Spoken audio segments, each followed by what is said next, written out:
are now listening to the War Report Podcast Network. What is up, everybody? Welcome back to the College Loop post-game reaction, except there's no post-game today. Auburn just had their bye week, but we are still here as my girlfriend brings me my dinner. Thank you so much. But since Auburn did not play yesterday, we are going to talk about the opponents Auburn is looking forward to playing later on in the season, starting off with LSU, of course. Just going to go ahead and say it's just me in the studio today. Tarr and Daniel went to the Falcons game. Colin, I believe, is working, so it's just me today, and just get it started. I think LSU, as I think they're still ranked. Actually, I didn't look at the AP poll that much because I just did not expect it to do anything too special after it came out or do anything different than it already has been. But just to go through that, if I can find it in a reasonable amount of time. But LSU is very fraudulent looking. That defense is not the defense I was expecting to see this year from LSU, and they moved up a spot. Okay, yeah, that makes sense. Yeah, move up a spot. I would have kept them the same. But that defense from LSU is very, very bad. What's going on, James? LSU's defense is god-awful. And it's just baffling to think about. That's a defense wearing LSU. I have been watching LSU football as long as I've been watching Auburn football. That is the worst LSU defense I have ever seen in my life. Looking at the stats from yesterday, Brady Cook had 2 interceptions. One of them, a garbage time interception that you just had to make a play in that time and turned to a pick six. 49-39 was the final score. Backdoor cover from LSU right there as they were winning by 3, and then that pick six came around. Brady Cook threw for 411 yards against LSU. Luther Burden III had 11 catches for 149 yards. No touchdowns, but Theo Weiss got 80 yards on 1 touchdown. Mookie Cooper, transferred from, I believe, Ohio State. He got 80 yards as well. For Missouri, and then running the ball, they had Cody Schrader, who, oddly enough, not a better running back than anybody on Auburn's roster, or probably could fit somewhere in there, but he's not better than Brian Battie, Jarquez Hunter, Damari Alston whenever he gets healthy, and Jeremiah Cobb might be arguably more talented than Cody Schrader. But right now, he rushed for 114 yards and 3 touchdowns. He got himself a hat trick versus LSU defense. And honestly, just looking at it, Auburn has a chance to do something very special, getting another win and their second consecutive win in Death Valley against LSU. And all it really takes is having a competent offense. That's all you need. And just James' comment real quick, regardless of how fans feel, we have to let Robbie loose. He can run all over the defense, which will open up the pass for Robbie to go down the field, just my opinion. I completely agree. Look at this LSU defense. All it takes is a competent offense to score on it. I mean, look at Ole Miss last week against this LSU defense. I mean, Ole Miss, I'm lower in Ole Miss than most people are, and it's not because I hate them. That's not it at all. It's just because I think they're a tier below than what everybody thinks they actually are. If Peyton Thorne could come out and throw for a decent amount of yards against this LSU defense, but it's all about what are they going to call for him to do that, and can he stay consistent throughout the entirety of the game? Because I have still yet to have seen 4 good quarters of Peyton Thorne. I've seen 4 quarters of Peyton Thorne in a whole game, but overall, that defense that LSU keeps putting out week in and week out should be a good enough test for Auburn to find a rhythm on offense, because you're just coming off of back-to-back games where you had to play against A&M defense. For as bad as their secondary is, their run defense is very good, and that prohibits any chance of Auburn actually having a consistent offensive showcase if they're playing a team that has a good run defense. Georgia has a really good run defense, but Auburn found a way to establish the run game, and the offense looked somewhat competent. and then go into Stephen Kyle here. Kyle, not Keel. Kyle. Doesn't matter about another team's defense. Auburn's offense is 10 to 20 points. Can't score enough for the next 2 games. Yeah, I mean, looking at Cal, I mean, Auburn was only going to put up, 13 points? I can't remember the exact score of that game. That game was a fever dream to me now. Because looking at Missouri has been a team that has been very what's the word I'm looking for? I came into the season higher on Missouri than a lot of other people gave them credit for. They're a team that have been playing above what everyone expected them to. And they went in, and luckily they had home field advantage. Auburn doesn't have that luxury against LSU this year. And really went out and showed up for at least the first half when they really had LSU against the ropes. And it's really going to be up to Phil Montgomery. I'm wearing the Robbie Ashford jersey right now as we speak. And honestly, Peyton Thorne could find a rhythm against this LSU defense. Robbie Ashford can find a rhythm against this LSU defense. It's not good. But can Phil Montgomery call a competent game for the first time as an Auburn offensive coordinator and actually get this team rolling in the correct way before you have Ole Miss in the next week? Auburn's got back-to-back, technically three consistent top 25 teams in a row if you don't got the bye week. But you have LSU and you have Ole Miss. And Ole Miss, for what they're worth, I mean, their defense did a pretty good job of stopping Arkansas's run game last night. Sorry. But this LSU defense can't do that. This is, again, the worst LSU defense that we have seen, I want to say, ever. It looks like ever. All Auburn has to do is establish the run game with Brian Battie and Jarquez Hunter. Damari Alston not going to be available for this game, or so I think. I think he is still a week off, and for the love of all things that are holy, if he is even 80% healthy, don't let him play. I want Damari Alston fully healthy before we start playing teams like, Alabama. I don't want him getting nicked up before any other games ahead of the schedule. I want him fully healthy and back because Damari Alston is the workhorse back for this team, and he has outperformed Jarquez Hunter as the season goes along. But honestly, LSU, Robbie Ashford's going to have to see the field a good chunk of the time.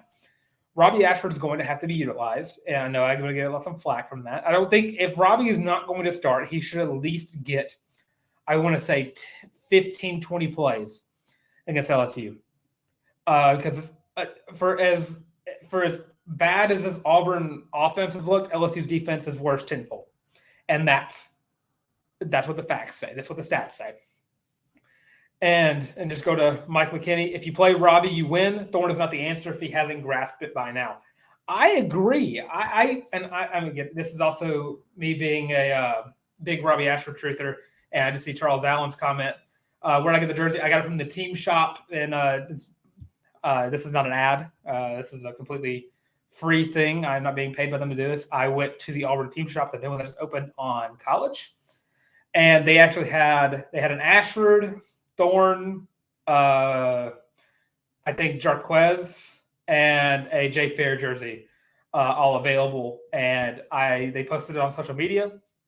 And if you know me well enough, you knew that I was going straight there to go buy a Robbie Ashford jersey. That's just what I've been doing. Excuse me. Back to James. I think they can score, especially if they're going to run the ball. With Robbie in the red zone, they will get the points. That's already been proven, just my opinion again. And with that, James, we're going to throw up the red zone Robbie, because that's what we do here, verbal memes. Robbie Ashford needs to play, just to go on all those points. Robbie Ashford needs to play if Auburn wants to have a competent-looking offense against LSU before they come back to Jordan Hare Stadium for back-to-back Mississippi teams. Auburn needs to establish a passing game against LSU. This is LSU secondary. This is not DBU right now. This is the furthest thing from DBU. This LSU secondary looks about as competent as Vanderbilt's defense looks. That's how bad LSU's defense has looked this season. So if Auburn wants to if Hugh Freeze and Phil Montgomery are dead set on Peyton Thorne as the starting quarterback throughout the remainder of the season. I don't agree with it, but they need to find a way to establish a passing game. Luther Burden is better than every wide receiver on Auburn's roster. But as a whole, I would argue that this Auburn receiving core is on par, if not maybe a tinge better, but probably not by a lot, better than Missouri's wide receiver core. Shane Hooks should have a huge game against the LSU secondary. Jay Fair should have a huge game against the LSU secondary. There are more dudes that should be out there getting these huge catches against LSU secondary. But it's all about, can they call the correct plays? Can Peyton Thorne stay unrattled? This game is going to be a night game, by the way. If you did not see already, they have confirmed the time. It is 6 o'clock p.m. next Saturday. Death Valley night game. So that is going to play a huge part in this as well, because LSU Tiger Stadium is one of, if not the most, detrimental environment for an away team to go into. And the only thing I argue with it is the whiteout Beaver Stadiums. That's what we're going up against. So these past 2 weeks should have been, hey, LSU secondary, not good. Jackson Dart looks like a good quarterback, or looks like I don't want to say good quarterback. Jackson Dart looked like a top quarterback in the country against LSU secondary. Brady Cook, outside the 2 interceptions, which were bad, he looked very good until, everything came crashing on him. Auburn, Hugh Freeze, Philip Montgomery, and if they want Peyton Thorne to start, he needs to be – he is going to be the most important player from this week if he is still going to be the starting quarterback going forward. And again, I want to say it again. I said it for A&M. If Peyton Thorne cannot go into Death Valley and find a way to stay on his own feet, and when I said, I mean, can he continuously stay in a conscious state of mind when it comes to sitting in the pocket? Because outside of Harold Perkins and Mason Smith, this defense, or the front seven, not good. I'm just trying to – let's see if I go find the stats. They got 2 sacks against Missouri. And I don't think Missouri has that great of an offensive line. I think that Missouri is just playing very well this year for what it's worth. And Missouri should have won this game. It just kind of choked out of their own hands. And another key thing to this game that we saw from yesterday, this is going to be a big week for Ron Roberts as well. He is going to have to scheme against the best offense they have faced all season, and probably the best offense they are going to face all season. Jaden Daniels, if not for already having 2 losses, would probably be the favorite to win the Heisman right now. Going against Missouri, 15-21, 259 yards, 3 touchdowns through the air, while also rushing for 130 yards and a touchdown on what was like a 30-something yard touchdown run. If this front seven, I know Austin Keys is not going to play. He's probably further out from being back than we think. So it's going to fall on Eugene Asante. It's going to fall on Larry Nixon. It's going to fall on Elijah McAllister, who was it? What edge rusher got hurt? Oh, defensive end. It's going to fall on Keldrick Falk. Keldrick Falk is going to have his first career start in Death Valley against Jaden Daniels and LSU offense that is really good. LSU, counting Jaden Daniels, had 230-plus yard rushers against Missouri. And wide receiver-wise, Brian Thomas and Malik Neighbors. Malik Neighbors, arguably one of the best wide receivers in the country. DJ James, Nehemiah Pritchett, Kyan Lee, Jalen Simpson, Zion Puckett, Donovan Kaufman, Caleb Wooden, all of these guys are going to be responsible for making sure that those 2 don't get open, because that's what Missouri did wrong, and that's why they lost. They let those 2 guys get wide open, and that's why they lost. They focused too much on one guy, other guy got open. That's what happens. So you're going to have to find a way to get him to not have a field day against his defense. And we couldn't find a way to stop Brock Bowers in the fourth quarter. We tried. We did it all game. Fourth quarter came along, Brock Bowers just found a way. And Jaden Daniels, great quarterback. He's not a Brock Bowers level talent. There's no one in the country there's probably some NFL players that aren't a Brock Bowers level talent. But Jaden Daniels is going to be a problem for this defensive scheme for him. Because if you lock down the receivers, he's going to run the ball. So you got to find a way to set up a spy, but if you set up a spy, someone's getting left open. So this game is just as important for Ron Roberts to scheme for as it is for Phil Montgomery. So Auburn's going to have to play I won't say picture-perfect game because that was kind of just what we need to do for Georgia, but show competency on offense to score points to either catch up or keep up with LSU. Or Ron Roberts is going to have to find a scheme to have this defense just absolutely shut out Jaden Daniels and have this be a defensive matchup where you have I think someone said a movable force versus what was it called? An unstoppable force versus a movable object. So a movable object versus a stoppable force is basically what this offense and defensive matchup is going to look like. This game could just come down to the fact that if Jalen Simpson could just go out there and get like 2 pick sixes, Auburn wins by 14. That's as simple as that can possibly get. Because this is going to be a matter of, can Auburn's keep up defensively with Jaden Daniels? Can Auburn's offense keep up with LSU's offense? This game is basically just Auburn versus LSU's offense. And it's just, can Peyton Thorne, can Phil Montgomery scheme a way to beat out LSU's offensive prowess? And at this point, I need to really think about it. I think this game's going to be close. I don't know if I have Auburn winning right now, but I don't have the blue and orange goggles right now. I don't have them with me, but I'm very tempted to put them on and say that I pick Auburn to win. But I'm not there yet. I'm not there quite yet. I need to hear some things from Peyton Thorne. I need to hear some things from Robbie Ashford. I need to hear some things from Hugh Freeze and Phil Montgomery. I need to hear some things that tell me and kind of put me in that direction. Teresa, hey, how you doing, Teresa? UTSA beat Temple yesterday. I got the game right finally in a game that a little too close for comfort against a Temple team that I don't think Temple's been good in I don't know how long. But I'm still used to my UTSA Roadrunners finding ways to blow out people, and only winning by like 15 to Temple is not what I expected to happen. I wanted a bigger win there. But to just move on to my next game, if you have any thoughts about the LSU game as a whole, I'll put up your comments. But we're going to talk about 3 more games for this live. Going up to the next one, I have Ole Miss taking down Arkansas 27-20 in a game that I did not expect to be a defensive matchup. I expected this to be a barn burner, 7 overtimes, but that's not what happened. Ole Miss looked competent on defense, something that I'm not really expected them to do, really, and that's going back to what I just said earlier. But they found a way to lock down Arkansas's run game, which something I didn't expect them to do at all. Rocket Sanders, he had a chance to be one of the best running backs in the country. This year, didn't really get there, or hasn't really been there today. So, excuse me, that's when you put my straw in my drink. KJ Jefferson couldn't get anything established in the run game either.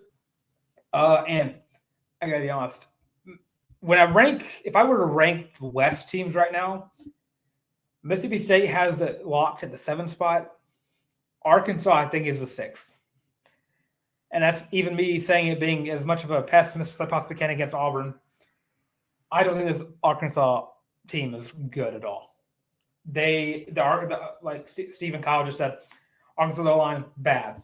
Dan Enos, terrible hire to replace Kendall Briles, because all they want to do is run a quarterback power, quarterback sneak, quarterback draw, quarterback run, just anything that involves KJ Jefferson running straight into the offensive line and gaining maybe 2 yards. KJ Jefferson, I think did he get sacked? How many times did he get sacked yesterday? KJ Jefferson got sacked 5 times. 5 times for KJ Jefferson, a guy who, going into the season, I picked as, I think, the number 2 quarterback in the conference. And he's just not been playing like it.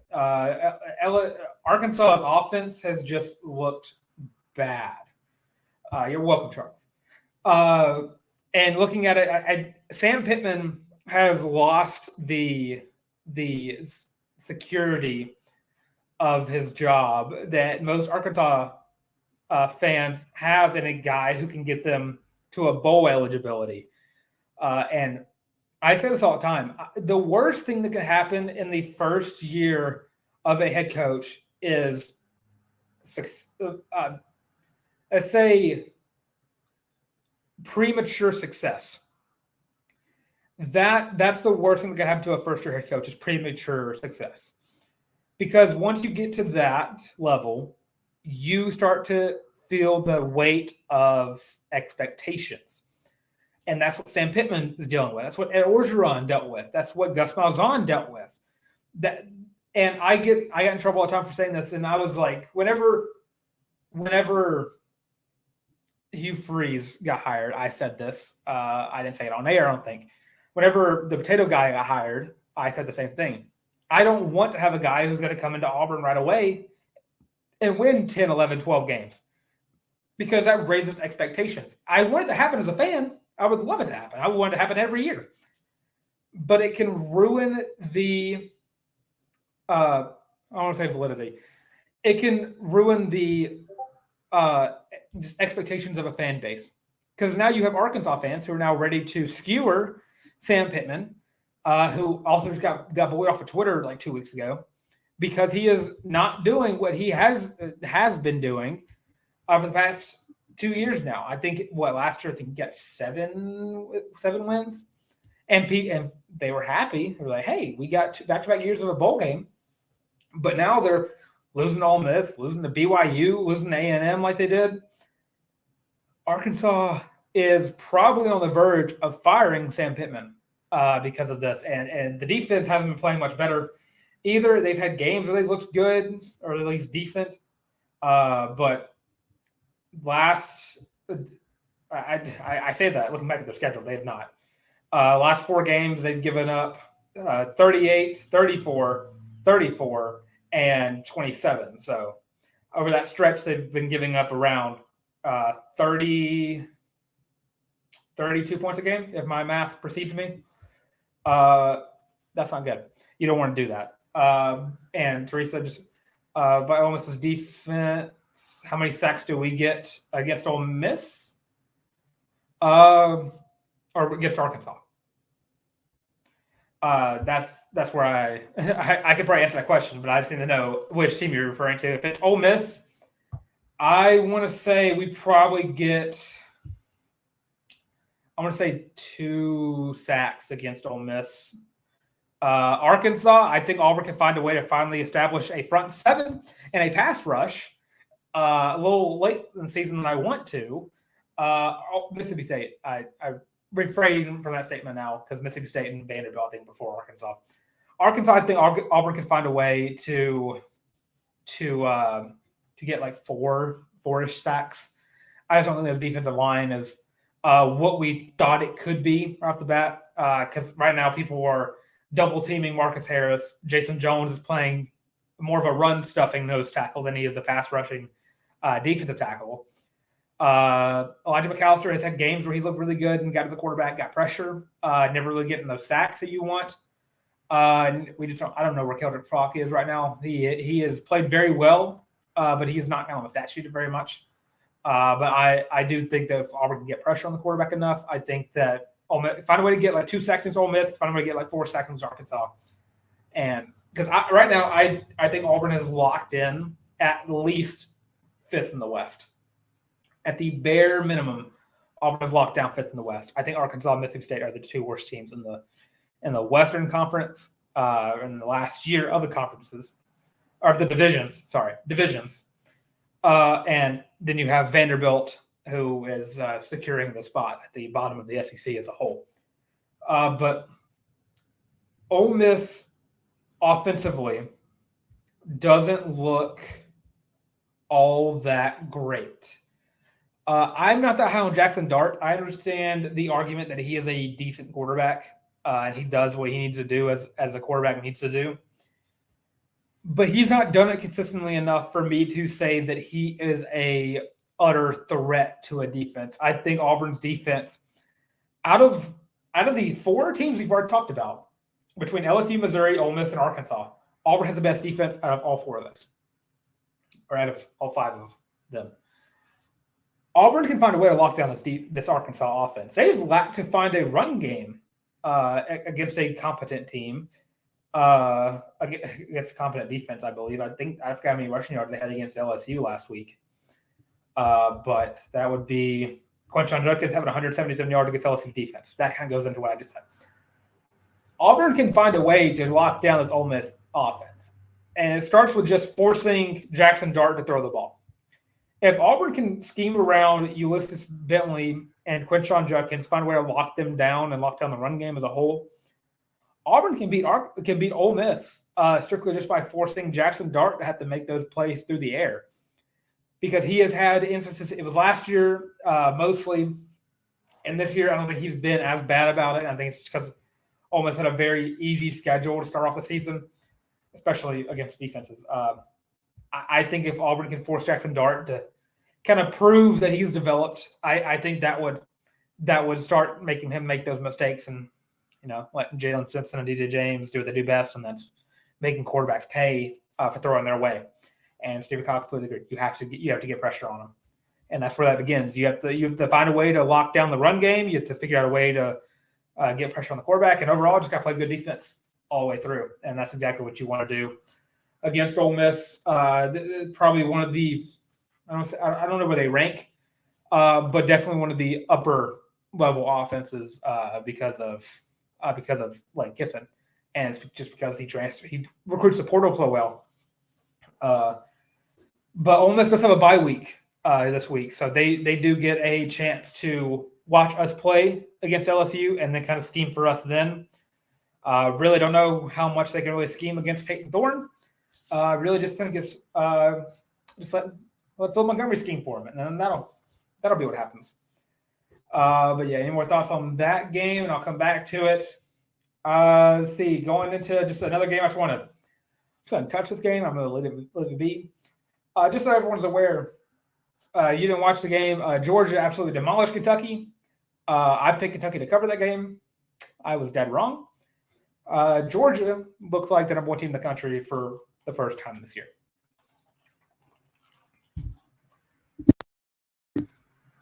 And, I mean, that game got ugly so quick. And just another week where someone doesn't know how to stop Brock Bowers. And I'm just going to go ahead and say it. If Brock Bowers isn't in New York and Carson Beck is, the Heisman should lose all validity. It just should. That's just not okay. Then to touch on Vanderbilt, Florida. Vanderbilt just proving again they're the worst team in the SEC. Should be a locked-in win for Auburn. Alabama A&M is the last game I want to talk about before I just kind of go into more thoughts about Auburn's season as a whole. A&M's defense allowed Jalen Milroe to throw for 320 yards and 3 touchdowns, while allowing Jermaine Burton to get almost 200 yards receiving and 2 touchdowns as well. I don't know how Auburn was not able to pass against this defense. I don't understand it whatsoever. I don't know why Jimbo Fisher was able to scheme better or put more into his scheme against Auburn than he did for Alabama. And it goes into what I said on the last episode where we picked the games for the week. It just proved itself yesterday. Jimbo Fisher got his one Nick Saban win and then just chose to be back to, I'm never going to beat him again. But looking at Alabama as a whole, can't really run the ball, or at least didn't against A&M's defense. Jason McClellan and Roydell Williams, not really guys that they're decent running backs, but they're not Alabama caliber running backs. Jalen Burrow focused more on passing this game. He rushed for negative 31 yards, and that's counting sacks. Got sacked 6 times. Alabama's O-line, very bad. And this kid's kind of be previewing upcoming opponents. This Alabama offensive line is very bad. and it has not shown any sense of improvement since the beginning of the season. And the Iron Bowl looks winnable. I don't want to, again, this is like the LSU game. I don't want to say it's a win right now just because it's so far ahead. And it's all about how Auburn develops between now and then. But overall, if Auburn can get the backfield against Alabama, for as low as I have been on this defensive line, Auburn can get the backfield against Alabama. And that's what they're going to have to do for win the Iron Bowl. But just going through it, I just don't think – I think A&M got their one big win of the season, and that was against us. And they just kind of fell off. They found a way to get back up. They have Tennessee next week. Next week. So, yeah, that's going to be a fun game for them. But overall, looking at that, LSU, Ole Miss, Arkansas, and Bama, I mean, there's at least 2 or 3 wins in those 4 games right there. And just looking at the season as a whole, I mean, this Auburn team could find a way to mess around and get 8 or 9 wins. Just going through you have LSU, very winnable game. I just want to go through the ESPN FBI for it real quick. LSU currently 11.5-point favorite. Auburn is not predicted to win that game, which I don't expect them to, but it is an upset alert as a whole if Auburn can just get competent. Ole Miss game could be very winnable. Mississippi State, very winnable. Vanderbilt, as not winnable, just a win. Just count that as a win. Arkansas, very winnable again. New Mexico State, that's a win. And then Alabama. So right now you have Mississippi State, Vanderbilt, and New Mexico State. Those 3 are to get you to the bowl game. But between LSU, Ole Miss, Arkansas, and Bama, can Auburn get 2 more wins out of those 4 games? And I think it is very possible this Auburn team could find a way to get 8 wins this season, despite everything that's happened this season and everything that's looked bad this season.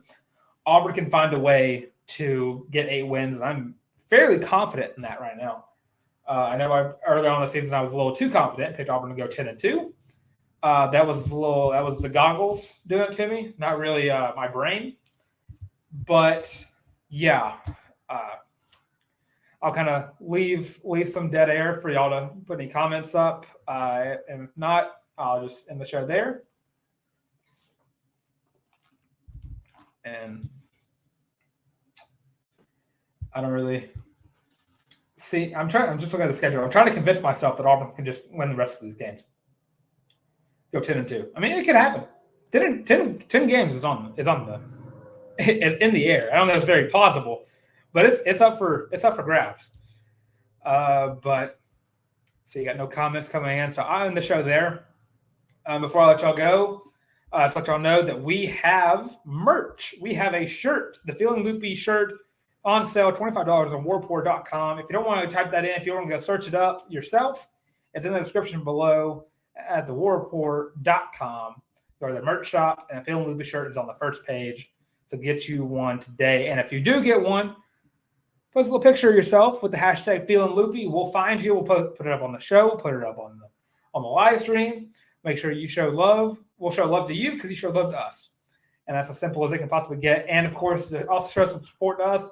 Like, comment, subscribe. Leave your thoughts and your predictions already for the Auburn LSU game. We'll be asking questions about the week.